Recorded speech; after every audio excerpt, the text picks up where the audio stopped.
శుభాలు వందనాలు తెలియపరుచుకుంటున్నామండి. మరి ఈ సమయంలో దేవుని వాక్యములో నుండి అపోస్తల కార్యాలు 12వ అధ్యాయంలో నుండి ఒక మాటను మనం చదువుకుందామండి. ఏమిటి ఆ మాట సందర్భం అని అంటే, దేవుని ప్రజలు సంఘముగా కూడి దేవుణ్ణి ఆరాధిస్తుంటున్న ఆ రోజుల్లో మరి దైవజనుడైన పేతురుని యాకోబును పట్టుకుని హేరోదు అనే రాజు చెరసాలలో వేయించాడు, జైలులో వేయించారు. చెరసాలలో జైలులో వేయించినప్పుడు సంఘమైతే అతను విడుదల కొరకు అత్యాసక్తితో ప్రార్థన చేస్తూ ఉన్నారు. సంఘము అత్యాసక్తితో ప్రార్థన చేస్తుంటున్న ఆ ప్రార్థన దేవుడు విని చెరలో ఉన్న పేతురు గారిని దేవుడు విడుదల అనుగ్రహించినట్లుగా చూస్తూ ఉన్నాం. పేతురు గారు చెరలో నుండి విడుదల పొంది సంఘము ఏ ఇంటికాడైతే ప్రార్థన చేస్తూ ఉన్నారో వారింటి దగ్గరికి పేతురు గారు వచ్చినప్పుడు తలుపు కొట్టి, నేను వచ్చానమ్మా తలుపు తీయనంటే ఆ గదిలో ఆ లోపల ఒక చిన్నది ఉందంటండి, చిన్నపిల్ల.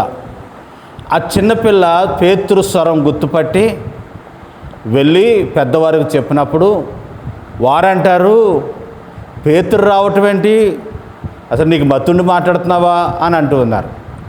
అసలు ప్రార్థన చేస్తున్న దేని కొరకు అని అంటే, పేతురు గారు చెరసాలలో నుండి బయటకు రావాలని ప్రార్థన చేస్తూ ఉంటున్నప్పుడు వారు ప్రార్థన చేస్తున్నారు, కానీ వారికి ఏమాత్రమైన విశ్వాసము లేదు. కానీ ఆ చిన్నది పేతురు స్వరాన్ని గుర్తుపట్టింది. కానీ నేను ఎలా అంటూ ఉన్నాను ఏంటనంటే, పెద్దవారు ప్రార్థన చేస్తున్నారు కానండి, పేతురు గారు బయటకు వస్తారన్న విశ్వాసం వారికి ఉందో లేదో కానీ ఈ చిన్నదాని విశ్వాసము దేవుడు చూచి గొప్ప కార్యాన్ని చేశాడు. ఏ కార్యం చేశాడు అనంటే కొన్ని మాటలు మీకు తెలియపరుస్తాను. కనుక చెరలో ఉన్న పేతురు విడుదల పొందటం అసంభవం, కానీ చిన్నదాని ప్రార్థన, సంఘ ప్రార్థన, చిన్నదాని విశ్వాసము దేవుడు చూచి గొప్ప కార్యాన్ని చేశాడండి. ఏ కార్యం చేశాడు అనంటే అపోస్తల కార్యాలు 12వ అధ్యాయంలో మనం చూస్తే అండి, ఇక్కడ మనం చూస్తూ ఉంటున్నాం 7వ వచనం, 12వ అధ్యాయం 7వ వచనం. ఎప్పుడైతే సంఘము చిన్నది వారు ప్రార్థన చేశారో ఆ ప్రార్థన చేయగా దేవుడు చేసిన అద్భుతాలు, గొప్ప కార్యాలు ఇక్కడ చూస్తూ ఉన్నాం. మనం కూడా అండి ఎప్పుడైతే సంఘముగా కూడి ప్రార్థన చేస్తామో, మనం ఎప్పుడైతే కలిసి ప్రార్థన చేస్తామో, కలిసి సంఘముగా విశ్వాసముతో ప్రార్థన చేసినప్పుడు మన విశ్వాసం చిన్నదే, మనం చిన్నవారమే, కానీ మనం దేవుని అందించిన విశ్వాసమును బట్టి దేవుడు గొప్ప కార్యాలు దేవుడు చేస్తాడు. అదే చూస్తూ ఉన్నాం ఇక్కడ. మీ కుటుంబంలో సమస్యలు ఉన్నాయా, ఇబ్బందులు ఉన్నాయా, ఇరుకులు ఉన్నాయా? అలాగతో ఆ సమస్య నుంచి విడుదల అవ్వాలనంటే ఒక పరిష్కారం ఉంది. ఏంటనంటే మనం అండి, ఒంటిపేట తాడు త్వరగా తెగిపోద్దండి, కానీ 3 పేటల తాడు త్వరగా తెగిపోదు అని వాక్యం చెప్తా ఉంది. అట్లయితే మనమండి కలిసి ఒంటరి ప్రార్థన కంటే ఒకరిద్దరు, 4, 5, 7 మనము సామర్థ్యతను బట్టి మనము ఇతరులను కేకేసుకొని ప్రార్థన జరిగించుకుంటే దేవుడు మన కుటుంబంలో గొప్ప కార్యాలు చేస్తాడు. ఏం చేశాడు దేవుడు అని మనం గమనిస్తే కనుక ప్రియులారా, ఇక్కడ చూస్తూ ఉన్నాం. మొదటిది ఏంటనంటే, చెరలో నిన్నటి దినాన్ని యాకోబుని చంపేశారు. తెల్లారి నిన్న యాకోబుని చంపారు, తెల్లారి పేతురు గారిని చంపుతారు. కానీ చెరలో ఉన్న పేతురు దగ్గరికి 7వ వచనం చదువుతున్నాను చూడండి. ఇదిగో ప్రభు దూత అతని దగ్గర నిలిచి అతడు ఉండిన గదిలో గొప్ప వెలుగును ప్రకాశింపచేసాను అని చూస్తూ ఉన్నాం. చెరలో, జైల్లో ఇగ్గిపోతూ బాధపడుతూ చీకటిలో కనుక తన పరిస్థితి ఏంటి, రేపు మరణం అయిపోతూ ఉన్నాను అని మరణ వేదనతో ఎంతో బాధతో ఉన్న పేతురు దగ్గరికి దేవుని దూత వచ్చిందంటండి.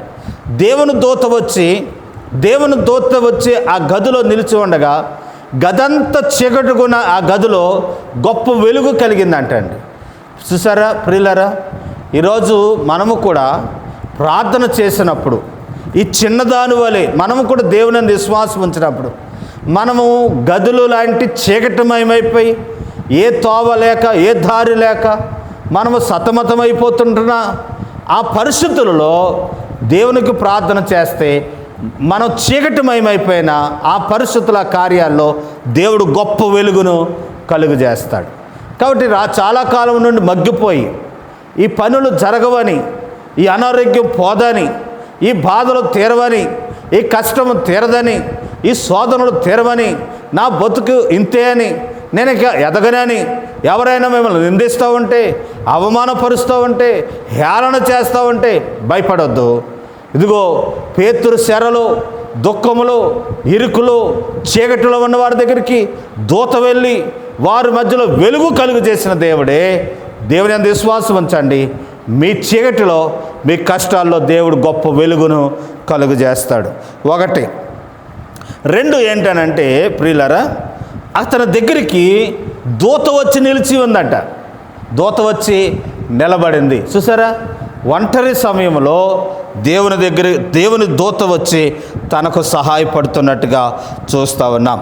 ఇదంతా ఎవరిని బట్టి అనంటే చిన్నదాని విశ్వాసం, చిన్నదాని ప్రార్థన, సంఘ ప్రార్థన దేవుడు విని దూతను పంపించారు, వెలుగు కలుగజేశారు. తర్వాత 12వ అధ్యాయంలోనే చూస్తే అండి 7వ వచనంలోనే చదువుతున్నాను. ఇదిగో ప్రభు దూత అతని దగ్గర నిలిచెను, అతడు ఉండిన గదిలో గొప్ప వెలుగు ప్రకాశించెను. దూత పేతురు పక్కను తట్టి త్వరగా లెమ్ము అని చెప్పి అతను లేపగా సంకెళ్ళు అతని చేతి నుండి ఊడిపడెను. దేవునికి స్తోత్రం. ఏ సంఖ్యల చేత బంధించబడ్డాడో బంధించబడిన సంఖ్యలు ఊడిపడిపోయినాయి. చూసారా, సంఖ్యల నుండి విడుదల కనుక బంధకాల నుండి దేవుడు విడుదల కలుగజేస్తారు. ఎవరి ప్రార్థన? చిన్నదాని ప్రార్థన. ఆ చిన్నదాని చేసిన ప్రార్థన బట్టి దేవుడు చేసిన మేలు ఏంటనంటే బంధింపబడిన బంధకాల నుండి విడుదల పొందాడు పేతురు.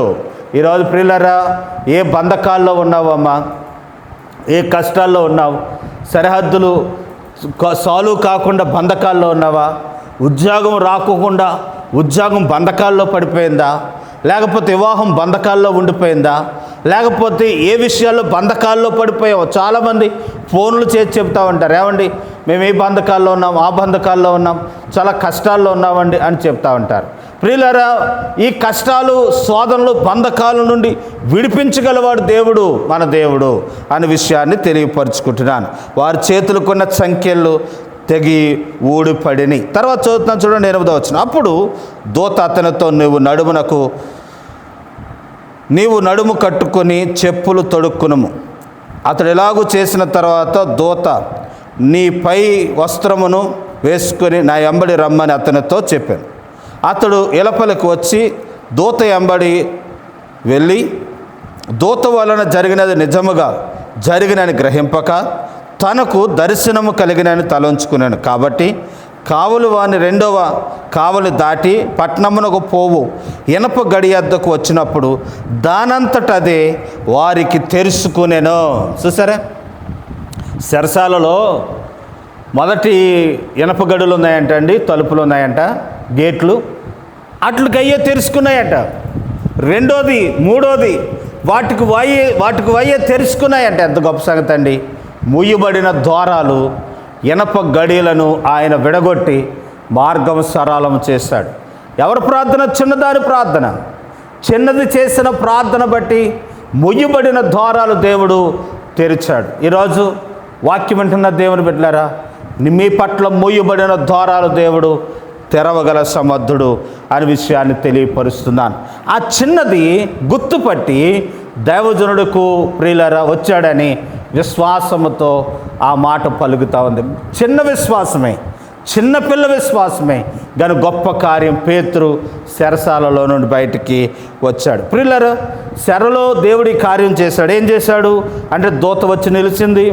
దూత వలన గొప్ప వెలుగు కలిగింది గదిలో, సంఖ్యలు ఊడిపడ్డాయి, ఇనప గడియలు తెరవబడ్డాయి. అంత మాత్రమే కాదండి ప్రియులారా, ఎవరైతే చంపాలనుకున్న ఏ రోజే పురుగులు పడి చనిపోయాడు. అదే మనం చూస్తాం పేతురు రాసిన పత్రిక 12:22 మనం చూస్తాం. అతడు దేవుని మహిమపరచునందున వెంటనే ప్రభు దూత అతను మొత్తిన గనక పురుగులు పడి ప్రాణం విడిచెను. చూసారా, చిన్నదాని ప్రార్థన వలన ఎవరైతే పేతురును చంపాలనుకున్నారో వాడే పురుగులు పడి చనిపోయాడటండి. బైబిల్ వాక్యం చెప్తా ఉంది. ప్రియులారా, ఎంత అద్భుతం తెలుసండి. మీకు కీడు చేద్దామనుకున్న వాడికి కీడు దేవుడు తలపెడతాడు. భయపడొద్దు, ధైర్యంగా నిలుచుండండి. దేవుడు మీ పట్ల చేసే అద్భుత కార్యాన్ని కల్లారుగా మీరు చూస్తారు. దేవుని అందు విశ్వాసం ఉంచండి. అలా చేయాలని అంటే పేతురు ఏం చేయాలంట అందుకంటే అండి 12:8 ఏం చేయాలి అనంటే అతడు ప్రియులారా చూడండి, ఆ మాటలు చదువుతూ ఉన్నాం. ఏమిటి ఆ మాటలు అని అంటే ప్రియులారా గమనించండి. ఏమిటి ఆ మాటలు అని అంటే మొట్టమొదటిగా తాను లేవాలి.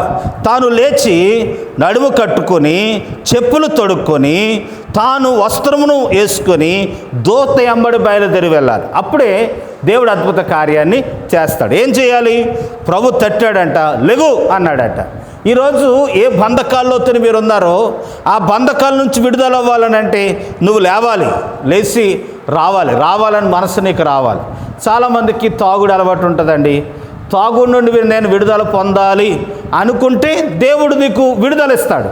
కనుక నేను పర్లేదులే అనుకున్నంతకాలం దేవుడు నీకు విడుదల ఇవ్వడు. కాబట్టి పేతురు చేయవలసిన పని ఏంటనంటే త్వరగా లేవాలి, తర్వాత నడుము కట్టుకోవాలి, తర్వాత ఏం చేయాలంటే వస్త్రమును పై బట్టను వేసుకోవాలి, చెప్పులు వేసుకోవాలి, తర్వాత ఆయన దూత ఎంబడి వెళితే ఈ కార్యాలు చేస్తే దేవుడు ఏం చేస్తాడనంటే ముయ్యబడిన ద్వారాలు దేవుడు తెరుస్తాడు. ముయ్యబడిన ఆశ్రదాలు దేవుడు తెరుస్తాడు. అద్భుత కార్యాన్ని చేస్తాడు. ఈరోజు ప్రియులారి వాక్యం అంటున్న దేవుని బిడ్డలారా ఆలోచించండి. మీ విషయంలో కూడా దేవుడు అద్భుతం చేయాలని అంటే ఎలాగూ మనం చేద్దాం. చిన్న పిల్ల విశ్వాసం వల్ల దేవుడు అద్భుత కార్యాన్ని చేసి చెరలో ఉన్న ఆ పేతును బయటకు తీసుకుని వచ్చినట్టుగానే ఈరోజు మీ విశ్వాసాన్ని బట్టి మీరు చెరలో ఉన్న మిమ్మల్ని బయటకు దేవుడు తీసుకుని వస్తాడు. అట్టి కృప దేవుడు మీకు సహాయం చేయను గాక. ఆమేన్. పరిశుద్ధ మీకు వందనాలు. ఎంతవరకు సహాయపడుతూ వచ్చారు. మీరు చేసిన ఉపకారానికై మీకు స్తుతులు చెల్లించుకుంటూ మమ్మల్ని మీ చేతికాపు చెప్పుకుంటూ యేసు నామములో ప్రార్థించి అడుగు వేడుకుంటున్నాము తండ్రి. ఆమేన్. అందరికి వందనాలండి. God bless you. దేవుడు మిమ్మల్ని దీవించును గాక. ఆమేన్.